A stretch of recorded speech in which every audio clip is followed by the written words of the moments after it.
హరే కృష్ణ. ఈరోజు ఒక మంచి టాపిక్ తోటి చర్చిద్దామండి. అదేంటంటే చాలా మంది పాలకూర వండుతారు గదా! అందరూ పాలకూర, టమాటా, పాలకూర లేనిది తెలంగాణ, ఆంధ్రాలో అసలు మనకు అసలు ప్రతి ఫంక్షన్ కావచ్చు, బర్త్‌డే పార్టీసు, ఇంకా రోజు పాలక్ పన్నీరు ఇట్లా మీకు చాలా పాలకూర అంటే బాగా ఇష్టం గదా!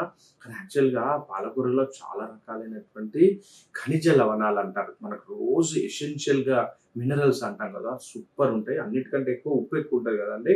అందులో main potassium and sodium content ఎక్కువ. సో, అందుకే బీపీ ఉన్నవాళ్ళు కొంచెం పాలకూరను ఎక్కువగా అంటే తినకుండా అంటే బాగా డీప్ ఫ్రైగా చేసి తినకండి. ఎందుకంటే బాగా సాల్ట్ కాన్సంట్రేషన్ ఎక్కువవుతుంది.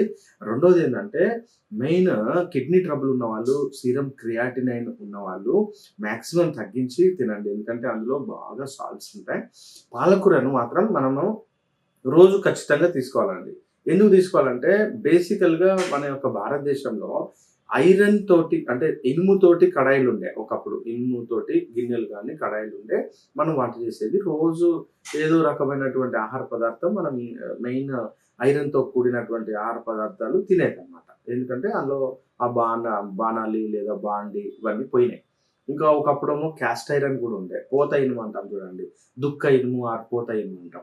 ఇవి పోయినాయి కదా! సమస్య ఏమైతుందంటే భారతదేశం మొత్తానికి మొత్తం ఐరన్ డెఫిషియన్సీ ఎనీమియా ఉంది. సో, మీరు ఆశ్చర్యపోతారు. నేను చాలా అన్ని కేర్ తీసుకున్నా. అదేం లేదండి. మాక్సిమం ఐరన్ డెఫిషియన్సీ ఎనీమియా ఉంది. ఇంకెక్కువ ఎస్పెషల్లీ మెయిన్ ప్రాబ్లమ్ ఆడవాళ్ళకు.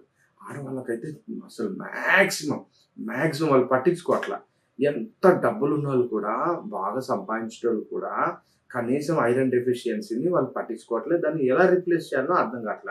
అయితే ఐరన్‌కు చాలా సమస్యలున్నాయి. ఏంటంటే ఐరను మాలిక్యూలు మామూలుగా చిలుము అంటారు గదా! ఆ చిలుము మనకు చాలా ఇంపార్టెంట్ అన్నట్టు చిలుము.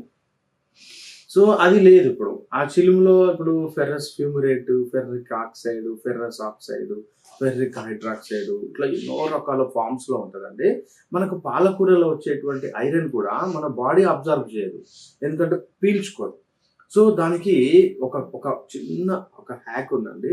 ఆ హ్యాక్ అంటే ఒక చిన్న చిట్కా ఉంది. పాలకూరలో నిమ్మరసం పిండితే అందులో ఉన్నటువంటి సిట్రిక్ యాసిడ్ అంటే విటమిన్ సి ఇమ్మీడియేట్‌లీ పాలకూరలో ఉన్నటువంటి ఆ యొక్క ఆహ్, ఐరన్ మాలిక్యూల్‌ని విడగొట్టి మనకు అబ్జార్బ్ అయ్యేటట్టు చేస్తుందండి. Very simple.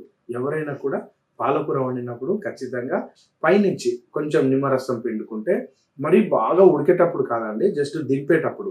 ఎందుకంటే నిమ్మరసం కూడా బాగా వేడి చేసే విటమిన్ సి పోతది గదా! మీ అందరికి తెలుసు. విటమిన్ సి ఎప్పుడు కూడా వేడి చేయకూడదు. వేడి చేస్తే విటమిన్ సి యొక్క లక్షణాలు ఉండనే ఉండవు. కాబట్టి మనం ఏం చేయాలి పాలకూర మనం వడ్డించుకున్నాక ప్లేట్‌లో కొంచెం నిమ్మరసం పిండుకుంటే ఆ పాలకూరలో ఉన్నటువంటి ఐరన్ మాలిక్యూల్ అద్భుతంగా మన శరీరానికి వంట పడుతుంది. సో, ఈ విషయం ఎవ్వరు అంటే మర్చిపోకుండా పిల్లలకు గాని, పెద్దవాళ్ళకి గాని ఎవ్వరికైనా కూడా ఈ యొక్క నిమ్మరసం చేర్చడం మాత్రం మర్చిపోకండి. హరే కృష్ణ.